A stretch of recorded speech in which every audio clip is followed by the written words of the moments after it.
Muy bien, apreciados estudiantes de microondas.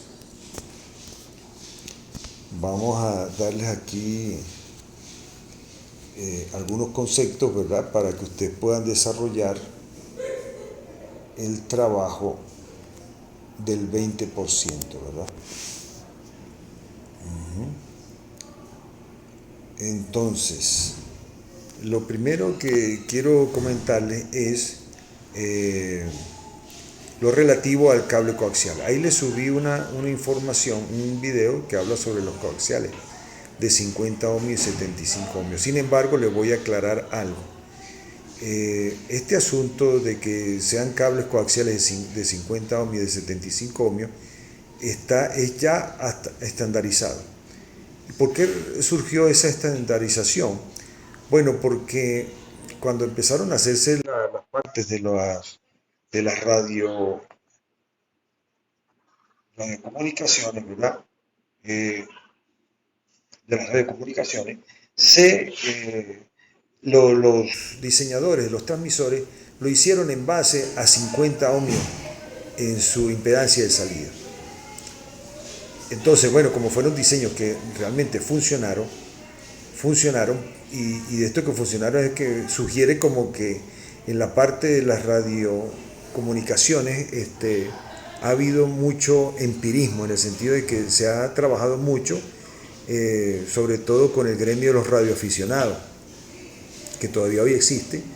Ellos fueron los que trajeron con su experimentación, mayormente ensayo y error, fue que desarrollaron los primeros conceptos para aplicar en la construcción de antenas y también de transmisores. Entonces, los primeros transmisores eficientes que se realizaron con una impedancia de salida de 50 ohmios. Después de que ellos tenían esos transmisores ya diseñados y que ya, digamos, se los habían distribuido entre ellos mismos, sobre todo en Estados Unidos, bueno, se estandarizó que se hicieran los transmisores, ¿verdad?, para 50 ohmios y por lo tanto los receptores también para 50 ohmios.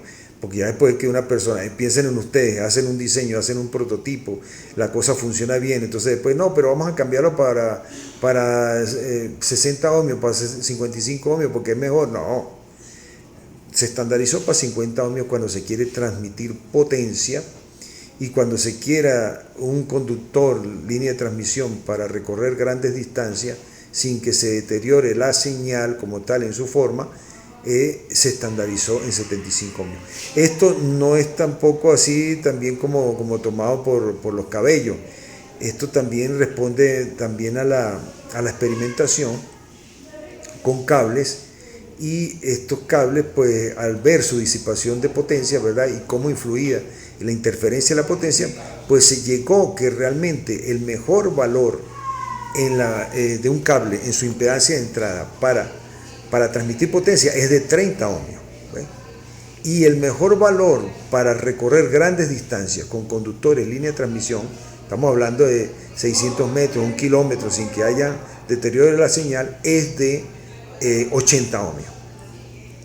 Pero como ya les digo, desde el punto de vista de la transmisión de potencia, bueno, no se tomó el valor de 30 ohmios, sino que se tomó el de 50 ohmios por causa de los transmisores que ya estaban diseñados. Y en cuanto a recorrer grandes distancias con cable, línea de transmisión, con conductores línea de transmisión, no es correcto decir cable, es conductor. Entonces, de línea de transmisión, se llevó, no se tomó el de 80 ohmios, sino 75 ohmios, en función de permitir una mejoría en cuanto a la potencia. Un poquito de potencia sin que las pérdidas por recorrer distancia tuvieran maltrato de la señal. Entonces, eso está estandarizado por esa razón. Entonces, si usted tiene un transmisor y está probándolo hacia una antena, ¿verdad?, pues tiene que verificar que el conector entre ese transmisor y la antena tiene que ser de 50 ohmios. Si es 75 ohmios, está seguro, cuando tú ves el transmisor va a decir impedancia de salida 50 ohmios. Tienes que poner esa línea de transmisión de 50 ohmios. Igualmente también cuando estás recorriendo una larga distancia, bueno, ahí sí es difícil que tú consigas un cable de 50 ohmios porque es mucho más caro, claro.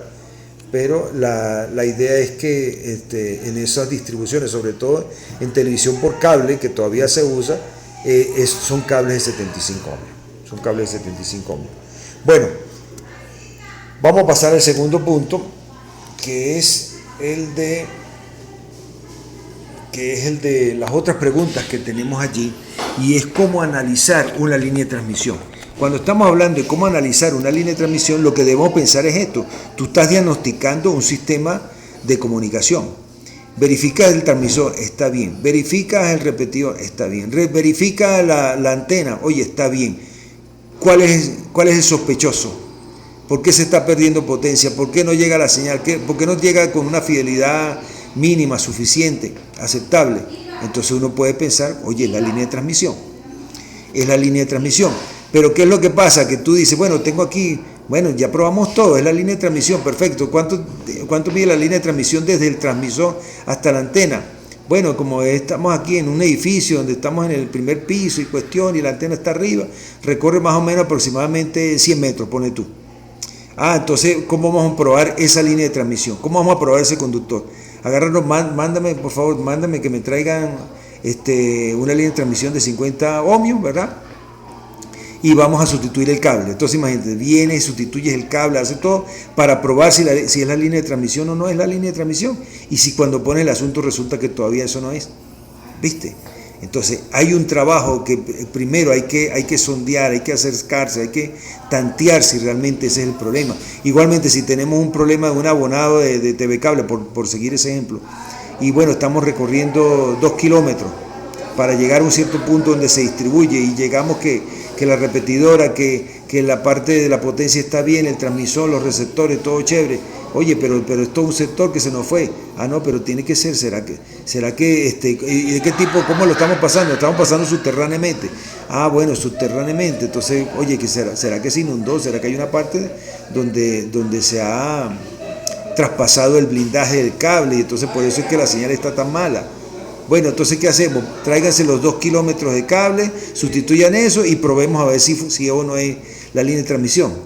Me explico. Antes de hacer un trabajo de eso, una inversión de esa, tenemos que analizar la línea de transmisión. Nosotros entonces ya sabemos que la línea de transmisión tiene un comportamiento, va a tener una señal incidente, una señal reflejada, y en función del SWR vamos a tener unos lóbulos que van a estar apareciendo con un valor máximo y un valor mínimo, ¿verdad? El asunto es el siguiente, que nosotros conocemos los casos especiales, de circuito abierto y circuito cerrado. Entonces, con esas consideraciones nosotros podemos, ¿verdad?, analizar la línea de transmisión que está instalada, ¿verdad?, y tomar decisiones al respecto. Por ejemplo, aquí vamos a poner una de las fotos que tomé. Vamos a ver cuál foto pudiera funcionar. Bueno, esta tiene mucho reflejo, pero vamos a usarla, porque sí, la tenemos de frente. Vamos a usar esta. Entonces, fíjate, ahí tenemos, ¿verdad?, el transmisor. Ahí tenemos el transmisor en la parte superior, conectado a la línea de transmisión, que estamos llevando una especie de cable coaxial, y al final tenemos un switchecito que me va a decir si está abierto. O sea, estoy diciendo que al final de la línea de transmisión lo abro totalmente, tendría el caso de la línea de transmisión abierta, y si lo cierro, quiere decir que estoy llevando la línea de transmisión a tierra, y por lo tanto la tengo en cortocircuito. Entonces estoy hablando, ¿verdad?, por favor, estoy hablando de este señor que está aquí, ¿ok? Si está cerrado, está en cortocircuito la línea de transmisión. Si está abierto, pues tengo el caso de circuito abierto. Entonces, nosotros, pues idealmente, ¿qué es lo que vamos a estar viendo? Vamos a estar viendo esto que está acá.